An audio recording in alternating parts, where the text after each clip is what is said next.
All right, Professor Rana Seiler. This is the first response to my professional development. Now, this one will be in response to the Washington Post's answer sheet blog, and we'll focus on, as I stated in my introduction, three separate pieces. So, I would like to start with I believe the most recent piece that I read, which was called, the headline, I guess, was "In Front of Kids, Betsy DeVos Says School is Too Often a Mundane Malaise." As always, it was written by Valerie Strauss and was published on September 12th. So as of the recording of this video, just a few weeks ago. As you'll see from my notes on this particular post, I made several questions, or I came away, I guess, with several questions, or certainly processed throughout. But one thing I noticed throughout the Washington Post's answer sheet blog is that they're very political and they're very left-wing. They don't give a whole lot of, I guess, credit to the opposing side, and when they do, it's kind of brushed over. And so I kind of deconstructed the article in my notes, and I would like to share those thoughts in a more expanded format here. Specifically, I'd like to address the idea that what Betsy DeVos said when she said that the education system, that education systems themselves don't exist, and that public school is a dead end. Now, I think that's broad strokes. Obviously, certainly not everyone who goes to public schools, are lining up to collect unemployment benefits. Obviously, Betsy DeVos has a background in private education. That's the area of education that she's familiar with. That's what she knows, and it's obviously worked for her family and it worked for her career. So clearly, that's what she knows, and so that's what she's going to push. And while that statement is not eloquent, as I noted, she might have a point. Do state standards yield jobs directly? That's one question I came off with, because public schools are centered around standardized tests and state standards. And if they don't, if they're not connected directly to productivity in the workforce or an ability to earn, she might be somewhat correct in that statement to say it's a dead end. Now, I'm not saying that everyone who goes through public school is screwed in terms of their future employment. But she may have a point bubbling under the surface here. Systematizing education may take power away from the learner because all students have different skills and their future careers will reflect that. Certain people are gifted in certain areas, and that's proven by Howard Gardner's work on multiple intelligences. So as we go into the classroom and we want to address students' needs, we need to treat them as individuals. And I think what DeVos might be hinting at here is that we tend to say everyone needs to meet these benchmarks at this particular time in this particular way, and we standardize it. And she says that's a dead end because it actually doesn't respect the diversity of the students. Oftentimes people on the right wing, such as DeVos, are accused of not believing in diversity, but I actually believe that this statement by DeVos is somewhat respectful of intellectual diversity that may exist in the classroom. My contention to Secretary DeVos would be that instead of eliminating public school or dismissing it, why don't we integrate the ideas that she's hinting at diversifying education and treating students as individuals? Why don't we just integrate that into public education? Strauss somewhat disagrees with this. She kind of comes up with the same idea, in her post. She talks about teacher-powered schools, and she does state that some of those are operating within traditional school districts. So, my answer to this problem, or what I came up with as kind of the synthesis between DeVos's viewpoint and probably what Strauss is advocating for, is mentioned in the article. Strauss then quotes DeVos, and let me try to find this. I'll pull it up real quick here. In the article, Strauss quotes DeVos. She says, for far too many kids, this year's first day of school looks and feels a lot like last year's first day back to school, and the year before that, and the generation before that, and the generation before that. She says that means your parents' parents' parents. She says most schools are starting a new school year that is all too familiar. Desks lined up in rows, their teacher standing in the front of the room, framed by a blackboard, maybe a smart board or a marker board, a white marker board if you're lucky. They follow the same schedule and the same routine. They dive into curriculum. This is DeVos again. Sorry for the aside. They dive into a curriculum written for the average student, and they follow the same schedule, the same routine, just waiting to be saved by the bell. And this is where she says, it's a mundane malaise that dampens dreams, dims horizons, and denies futures. Now, I think that's fancy rhetoric. I don't think she's correct here. But she has a point, I really do believe, and I think that it's actually corroborated by many of the things that we're studying, not necessarily in this class particularly, but, it's actually certainly in this class as far as the book club material is concerned. I'm reading the young adult literature text, Teaching with Y.A. Litt. It talks about, helping students engage personally as well as cognitively or academically with their content. And synthesizing that together, that fights this mundane nature, right? We're talking about having a constructivist classroom. We've talked about that. We've talked about many other topics that really hint at the idea that education needs to be innovated. The whole topic of the whole concept of teaching with young adult literature is avant-garde, and it's new and it's fresh and it's exciting. And it's still hitting the same themes and the same standards that education did before, but it's doing it in a way that interests students more directly and fosters more direct, intrinsic motivation. What DeVos is getting at here is the classic, transmission model of education. Teacher lectures in front of the room, teaches to the middle of the classroom. Students at the bottom fall away. Students at the top obviously excel, and they're not challenged. And so I believe what DeVos is trying to say here, even though she said it in kind of a rude way, is that students need to be treated as individuals, and as teachers we need to be interested in the growth of all our students. Regardless if they came into the class as a straight A student or, a D-F student. We need to get the students who are performing at a 50% level to maybe perform at a 65 level and pass something at a D-. We need to get our students who are B students to an A student. So we just want to, we need to create that positive curve of growth. And so I believe that's what she's hinting at. And so while, she may have been not great in her rhetoric, I think there's a point underneath that may be actually very positive and could benefit public and private schools. DeVos, again, might be against public education in some regards, but I believe that some of her insights here could be gleaned. Some insights gleaned here could be used to better public schools. And so that's what I would say, particularly about, this post. And let's see, the second post I'd like to address is one written about teen pregnancy on the same blog.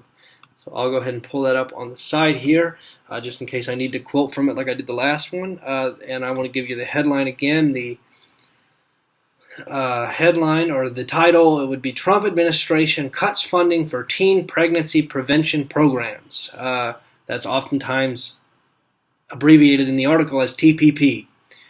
Here are the serious consequences. Finishing the headline. Again, it's by Valerie Strauss, was published September 7th. Again, I'll just take you through my notes in an in-depth manner, and I do want to deconstruct a quote that is in the article.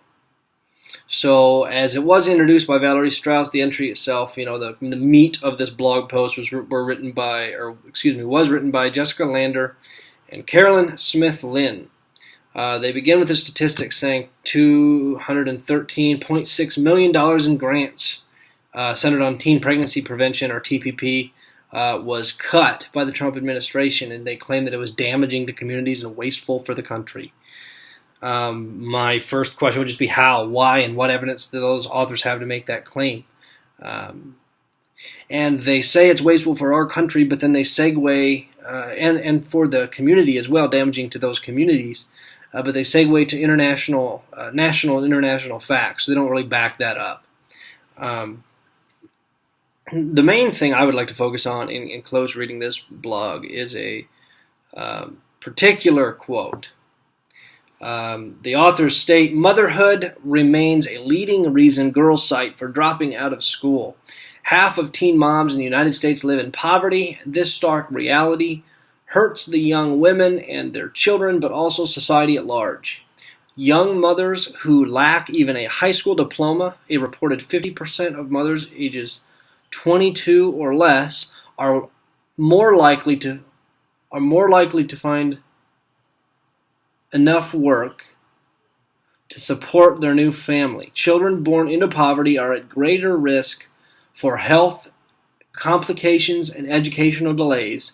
And for communities delaying pregnancy and childbirth to age 20 years, that would save taxpayers up to $9.4 billion annually." So what that's trying to say is that Donald Trump cuts $200 million of funding from TPP programs, but that's actually in a way going to cost taxpayers $9.4 billion annually. Now obviously, fiscally that doesn't make sense, and Donald Trump is a businessman, he would know that. So, reading between the lines here, like I said, it was positioned here to say that the cut Trump made did not make economic sense. Because saving $200 million now and losing almost $10 billion later is not a smart choice based purely on the numbers. But I would like to see, personally, where the tax money comes from to fund these programs. Obviously, he cut $200 million in federal funds, but, where do these communities, or rather, where does the U.S., just as taxpayers, where does the $9.4 billion come from? So I'd like to deconstruct that paragraph a little bit more, because I think there's just a hint of bias here, and I guess I'm not pleased to see that in a blog by a very reputable source otherwise. So going back, we'll go line by line, and I have a couple insights on each line. So motherhood remains a leading reason that girls cite for dropping out of school. First of all, I don't understand how exactly this is connected to the federal funding. Yes, federal funds could be used to prevent teen pregnancy. But dropping out of school just because you're pregnant is a choice. Alternative schools are available. A simple Google search will yield 3 top K-12 institutions, the K-12 International Academy, Keystone School, and George Washington University Online High School. These are all private institutions, and so while they might be expensive, this might be why Betsy DeVos is in favor of, in favor of private education, because they're meeting a need that public education is currently not meeting. They're meeting a need of alternative education for students like single mothers, and while that's going to cost something, it should be not a net zero gain. What I mean by that is that both parties in that transaction are getting something they need. If staying in school yields better employment and the rest of the paragraph seems to suggest that, I think other statistics would corroborate that, then this private institution, these institutions are working to provide that. Of course that comes at a cost, but it comes at a cost publicly as well. It's just paid for differently. Next, half of teen moms in the United States live in poverty. The article does not state whether they lived in poverty before they had their child or whether their child care costs led them to poverty, and I think that'd be an important distinction to make, because saying that half of teen moms in the United States live in poverty, well, they may have lived in poverty before, and so the the acquisition, the bearing of a child really had no bearing on their socioeconomic status. Now, granted, I don't have a child personally, but I hear that child care is rather expensive, so I do understand why it may disable their growth out of an impoverished situation. But the article doesn't make this type of thing clear.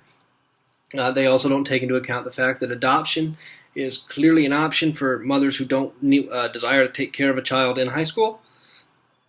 And abortion is legal as well, so they could terminate the pregnancy. So preventing pregnancy may, when taken into account a cost-benefit analysis for the Donald Trump administration, $200 million, that may not be something he's willing to part with for a problem that could be solved by a private institution, or adoption or abortion. The next line says, the stark reality hurts the young women and their children, but society at large, or also society at large. Young mothers who lack even a high school diploma reported 50% of mothers ages 22 or less are more likely to find work to support their family. When I initially read this, I thought it said less likely. So I assumed that that they were unable to find work. I'll double check that line, but it kind of takes care of itself. If it says more likely. So I guess young mothers are employed, unless it might be a typo or I copied and pasted it wrong, wrote it wrong. Either way, that is likely tied. If they're not being hired, that's likely tied to the time commitment of childcare, and also a lack of education. We already solved the educational problem with the online institutions. There are also, I believe in Indiana at least, some online public schools. You just have to register. Or I know my high school ran a alternative school or worked concurrently with an alternative school, and so enrollment still went through my high school, but they could take classes in an alternative fashion, an online fashion. As far as the time commitment, you could solve that with family, and then the paragraph goes on to say that young mothers tend to not face or not receive support at home. Again, I think that's an individual decision that their parents would make or their family would make, and I think that it kind of speaks to the kind of family relations you have. You can't find anyone in your entire immediate family that is willing to watch your child for 5 hours a day, or however long it takes you to go through your online courses. I know some people have done it in 2 or 3 a day, although I don't think they're probably supposed to admit that.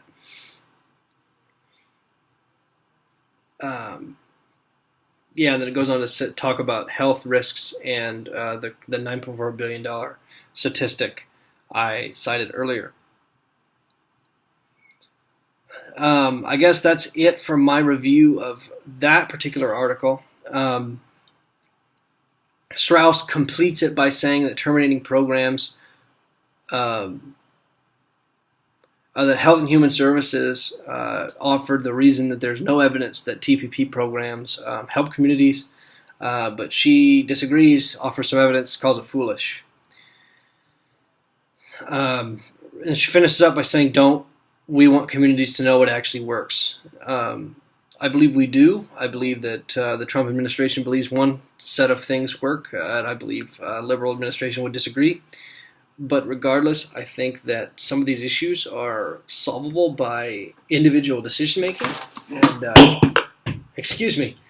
individual decision-making that could really lead to a lack of teen pregnancy. There are plenty of birth control options, if you don't want to use those, you also have the option of adoption or abortion. So I guess what I'm struggling with is why federal funds, federal tax dollars need to be used in the TPP effort, and why that cut is so devastating to people when they can take their lives in their own hands and make particular decisions to prevent teen pregnancy.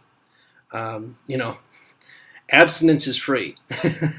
Is really what I'd like to say on that. And condoms are $5. So it seems pretty simple as far as preventing teen pregnancy. Not really something that needs to probably come out of a corporate tax worth $200 million. So there's number 2. Number 3, the final post from the answer sheet, is called "The Fundamental Things We Aren't Teaching Our Kids" by Richard Weisborg and Howard Gardner. Howard Gardner is the famed psychologist who developed the theory of multiple intelligences. They pressed that to the moon in this one. Again, it's introed by Valerie Strauss. This one was posted on September 6th. All right. So diving in, let me get down on my own notes here to the correct area. The fundamental things we aren't teaching our kids. I really like the statement right off the bat. We are obsessed with our students doing well, or our children doing well, not doing good. And they talk a lot in this article about a narrowing of our definition of success. Saying that academic success, monetary success, and growth in that direction is what parents are focusing on. They're focusing on students' self-centered happiness and their their self-centered happiness and their academic success. So it's I'm going to take care of me. I'm going to climb the ladder of success. I don't care what happens to anybody else. I'm going to take what I need. I'm going to produce what I need to produce. And then when I get that money, or I get the reward, I get the good grade, I'm going to be proud of myself, and I'm going to treat myself to something that makes me happy. And what they're trying to argue is that by doing well, right, by having that success, and pushing that administratively and systemically in schools, we are not teaching students to do good or to be ethical in their behavior. Now, I would argue that I guess I personally don't see this in my own classrooms. Not my class as far as me being a teacher, not yet. But looking at the courses I've taken here at IUSB, I don't see this as much in your class at all, really, but everything that I have studied about education is centered on self-esteem. And I understand that self-esteem, self-efficacy, and things of that nature are important to motivate students, to give them confidence in order to perform highly. But I would say that at some points, I do believe that self-esteem has kind of overturned performance. And I think that it's a delicate, it is a delicate balance that we need to hold between those two ideas, because if we embrace the kind of everyone gets a trophy culture that we hear a lot about, then what we wind up with is people failing on their tests, not being prepared for standardized tests, not being able to get into college, and ultimately entering an unskilled workforce, all while giving themselves thumbs up and smiling at themselves in the mirror every morning and feeling wonderful about themselves. And while I don't think that there's anything wrong with those jobs or anything wrong with the people who are in them, I would just like to say that certain people have certain skills, and I think that by emphasizing self-esteem, what we're doing is diminishing the importance of performance. And I think we need to balance those two, and so that your confidence is earned because you're good at something. Now that said,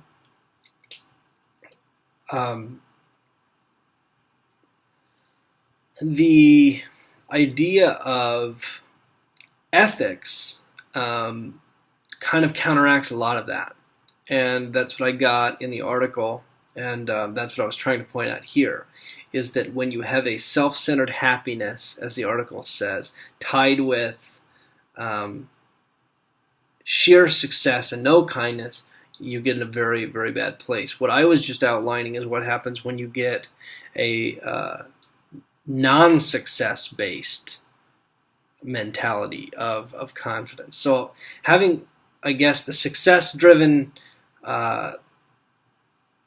idea of performance and confidence tied with self-esteem, as the article states, I would argue for a much different paradigm to be entered into the school, which I think they're arguing to some degree, but there's some edges on their argument that I don't like, which is why I outlined my own.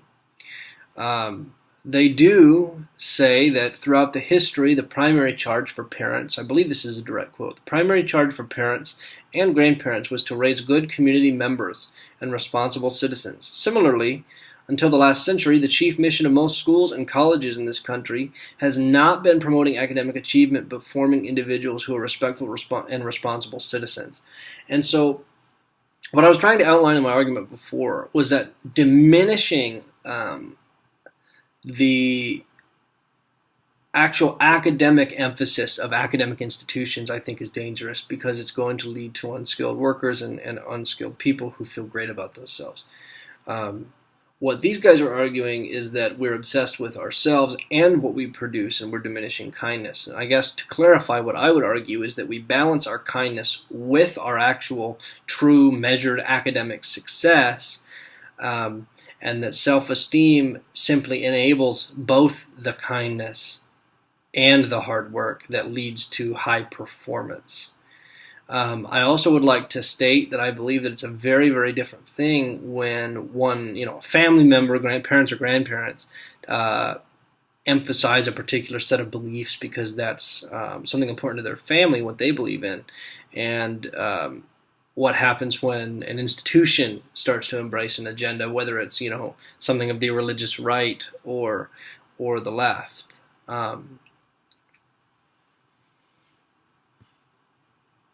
And so as we go to introduce ethics back into schools, if that's our goal, I just have a few cautions that the ethical champions that often work in our schools teaching us, the do's and don'ts of ethics are not always middle of the road. As my notes state, sometimes they're not interested in helping everyone in the room grow in a generally agreed upon way.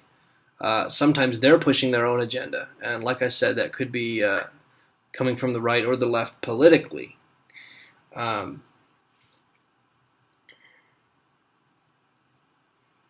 so lastly, I just want to address policy a little bit as this article talks about it.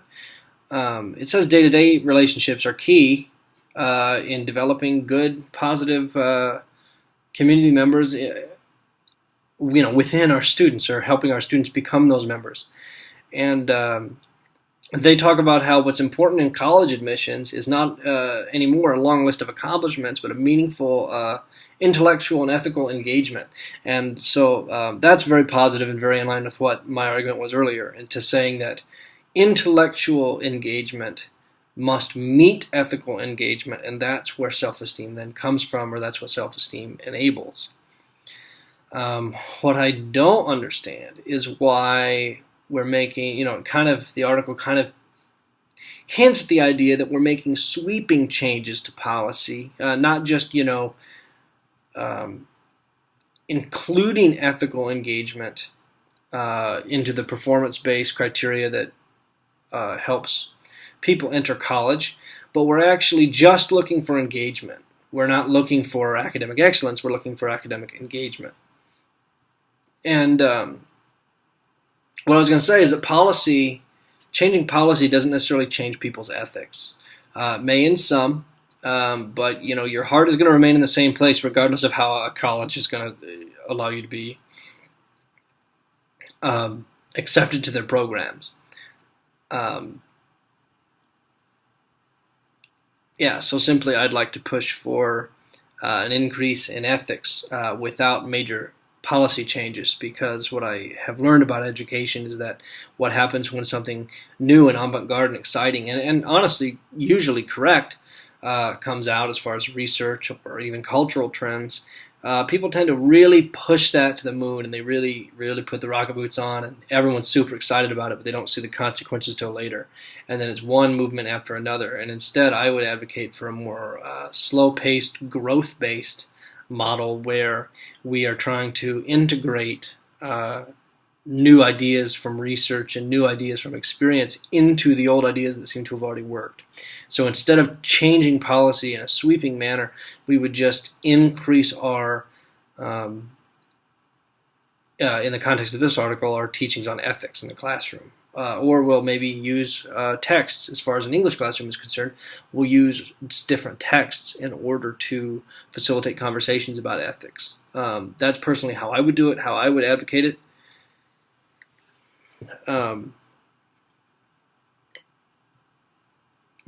Again, I'll just wrap up with this quote from the article.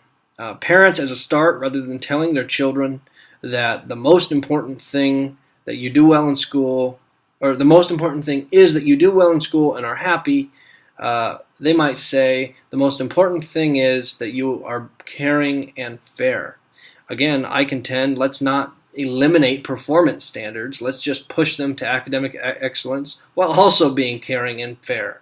So really, with this article, my question is, why are we shifting a paradigm so far? Why don't we just integrate everything together, knock out the negatives? Why not both?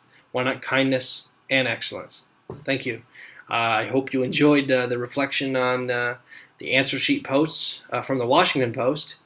And I will get back again posting a few more videos reflecting on the other blogs here shortly. Thank you very much.